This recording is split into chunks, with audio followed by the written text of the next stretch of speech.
हमारे बीच जॉनसन जी हैं और ये इतनी नौकरियां इन्होंने छोड़ी हैं बहुत सारी, चौथी नौकरी है और ये लोअर में मैं इन सबसे प्रार्थना करूँगा क्या लोअर में जरूर। सबसे पहले तो राहुल सर को धन्यवाद देना चाहेंगे जो आज काफ़ी समय बाद हम मिल पाए हैं। मैं सर के यहाँ 2015 में पढ़ता था, मैंने बहुत ज़्यादा समय तो नहीं दिया है सर के यहाँ, लेकिन जो भी जितना भी दिया है वो आज तक याद है। सर का एक जो CI वाला फार्मूला है, जो लाइन वाला, वो मुझे आज तक याद है। मैंने बहुत जगह पढ़ा है और मेरा बहुत अच्छा मैथ रहा है। मैं ये नहीं कहता कि बहुत टॉपर रहा हूँ, लेकिन एक सामान्य कैंडिडेट रहा हूँ और गणित हमारा सबसे प्रिय विषय है। जबकि आप लोगों को जानकारी के लिए बता दें, मैंने ग्रेजुएशन में BA किया है, फिर हमारा गणित फिर भी अच्छा रहा है। ऐसा नहीं है कि आपने BA किया है तो आपका गणित अच्छा नहीं रहेगा, या आपने BSc किया है तो आपका GS खराब रहेगा। बहुत सारे लोगों की ये समस्या होती है, बोले सर हम तो BSc किए हैं, हमारी तो GS इसलिए खराब है क्योंकि हम साइंस बैकग्राउंड के हैं, हमारे आर्ट्स के सब्जेक्ट खराब हैं।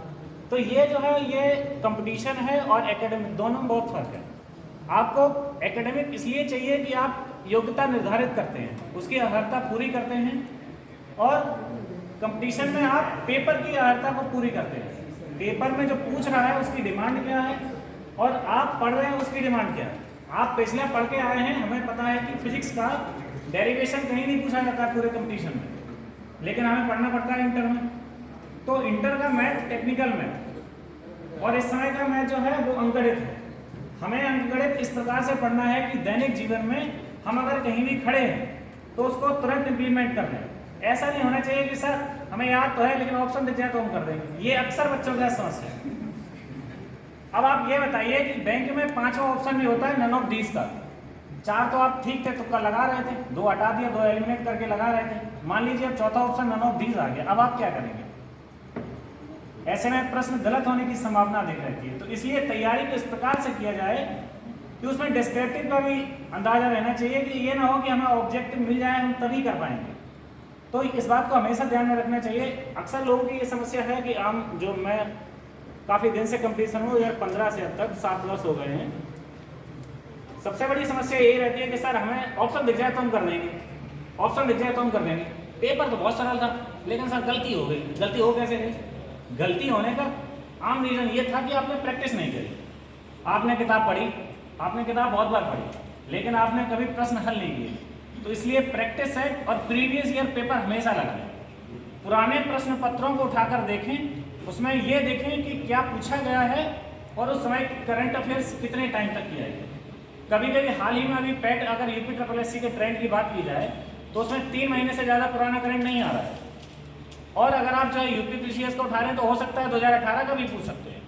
तो ये आपके ऊपर डिपेंड करता है कि आप SSC का पेपर दे रहे हैं या UPSSC का दे रहे हैं, या आप लोअर दे रहे हैं या अपर दे रहे हैं। हो सकता है IAS का आप दे रहे हो तो IAS में ऐसा तो नहीं है कि आप 1 लाइनर पढ़ के जो है पास हो जाएंगे कि नहीं सर हम तो स्पीडी पढ़ के पास हो जाएंगे। तो आपकी पेपर की रिक्वायरमेंट क्या है और आप किस हिसाब से उसमें टाइम ले रहे हैं। समय ये है कि हमें जहाँ तक पता है आप लोगों को ये समस्या रहती है कि 50 किताबें होंगी घर में लेकिन पढ़ी 5 भी नहीं होंगी।